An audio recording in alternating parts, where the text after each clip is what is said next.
জান, মানুষ শুধু ব্যথায় না, কথায়ও মরে। কথার যে কত ব্যথা, তা শুধু কথায় আঘাতপ্রাপ্ত মানুষটাই জানে।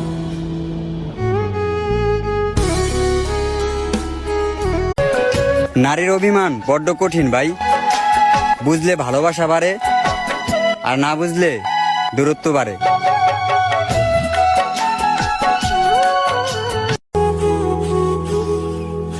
সুযোগ নষ্ট কইরো না, যতটুকু পারো দুঃখ দিয়া ফেলো।